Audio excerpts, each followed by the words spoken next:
एक समय की बात है। एक गांव में एक गुरु और उसके एक शिष्य रहते थे। इस गुरु को सभी गुरुदेव कहकर पुकारते थे और उसके शिष्य का नाम था श्याम। गुरुदेव और श्याम का आपसी संबंध बेहद गहरा था। गुरुदेव कभी कभी अपने शिष्य को मान्यता के साथ बुलाकर संदेश देते थे। वे उसे समझाते कि जीवन का सबसे महत्वपूर्ण पहलू है स्वाध्याय और आत्मविकास। लेकिन श्याम का स्वभाव था कुछ अलग ही। वह था आलसी और उसे सुख शांति की आदतें थीं।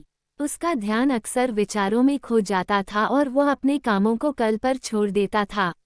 इसके परिणामस्वरूप उसकी प्रगति धीमी थी और गुरुदेव को चिंता होने लगी कि श्याम अपने जीवन के महत्वपूर्ण कार्यों में पराजित हो रहा है। गुरुदेव ने समय के साथ श्याम की स्थिति को देखते हुए योजना बनाई।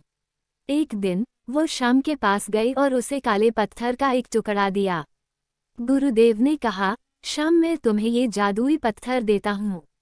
इस पत्थर का एक खास गुण है। इसका स्पर्श करने पर कोई भी लोहे की वस्तु स्वर्ण में परिवर्तित हो जाती है। परंतु ध्यान दो, तुम्हारे पास इस पत्थर का उपयोग करने के लिए केवल 2 दिन का समय है। दूसरे दिन मेरे पास इसे लौटाना होगा। श्याम ने खुशी खुशी इस पत्थर को ग्रहण किया और अपने घर ले गया। वह सोचने लगा कि अगर वह इस पत्थर का सही तरीके से उपयोग करता है तो वह धनी और समृद्ध हो सकता है। पहले दिन रमेश ने सोचा, अब तो कोई भी काम बड़ी आसानी से हो जाएगा और मेरे पास पैसे ही पैसे होंगे। मैं बाजार जाके बड़े बड़े लोहे की चीज़ों को ले आऊंगा और फिर उसे स्वर्ण में परिवर्तित कर दूंगा। लेकिन फिर उसने सोचा कि वह इस काम को कल के लिए छोड़ देगा। दूसरे दिन श्याम के मन में यह विचार था कि अब वह इस पत्थर का उपयोग करके धनी बनेगा। लेकिन उसने ध्यान देने की बजाय दोपहर का भोजन किया और फिर आराम करने लगा। देखते ही देखते उसका दूसरा दिन भी चला जा रहा था। सूर्यास्त के समय जब वह जल्दी जल्दी बाजार की तरफ भागने लगा तब उसने देखा कि गुरुदेव अपने दूसरे शिष्य के साथ बात कर रहे हैं। श्याम ने उनके पास जाकर विनम्रता के साथ कहा, गुरुदेव, क्या मैं इस पत्थर को और 1 दिन के लिए रख सकता हूँ? मेरे पास आज समय नहीं था।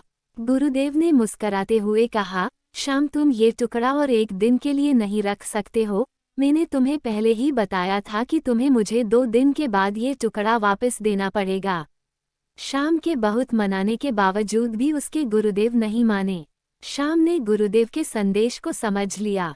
उसे यह सीख मिली कि सफलता के लिए समय पर काम करना और आलस्य को दूर करना जरूरी होता है।